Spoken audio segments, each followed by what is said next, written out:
What's good, beautiful people? So today we're talking about recording audio.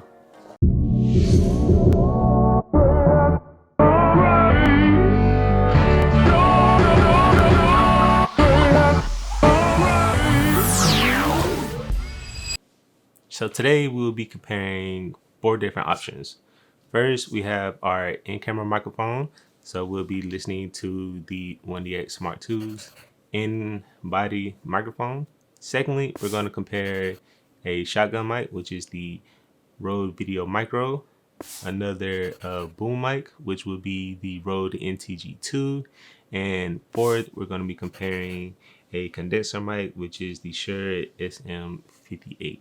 So let's jump right into it. So to try to give us a control for this experiment, we're going to use the same phrase across all 4 tests to see exactly which phrase sounds best from which microphone. Okay, so this is the Shure SM58, and we're reading the phrase, "The fish twisted and turned on the bent hook." The fish twisted and turned on the bent hook. The fish twisted and turned on the bent hook. Shure SM58. Straight out of camera with the 1DX Mark II. The fish twisted and turned on the bent hook. The fish twisted and turned on the bent hook. The fish twisted and turned on the bent hook. So this is the Rode NTG2. The fish twisted and turned on the bent hook. The fish twisted and turned on the bent hook. The fish twisted and turned on the bent hook. Rode Video Micro. Rode Video Micro. The fish twisted and turned on the bent hook. The fish twisted and turned on the bent hook. The fish twisted and turned on the bent hook.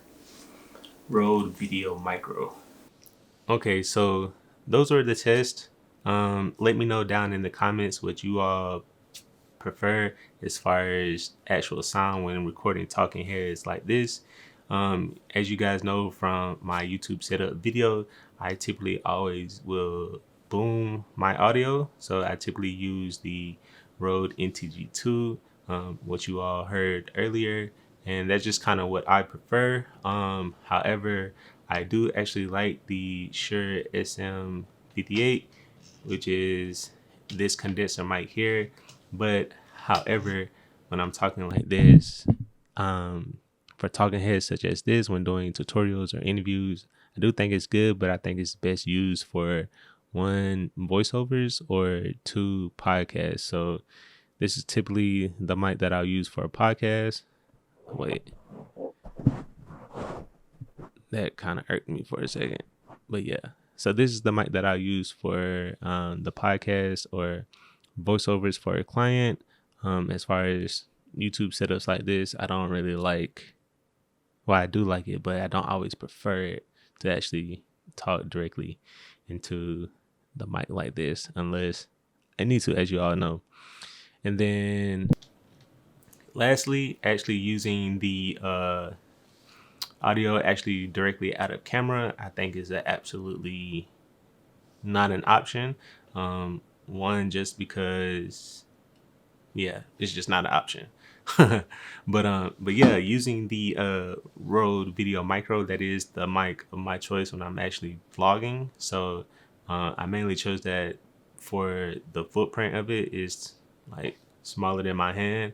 So when using that with the EOS R, it's very small, packs down, easily, lightweight, and also gives you relatively good audio. But however, again, when it comes to audio, like with any gear, you got to kind of know how to actually use the gear to best suit you and what you're trying to accomplish. But then also there are some tips and tricks for editing, but we'll jump into that in another video. All right, so that'll do it for me today, everyone. If this video did help you all in any type of way, make sure to hit that like button. And if you aren't already, consider subscribing to the channel. And I'll see you all in the next one. All right, peace.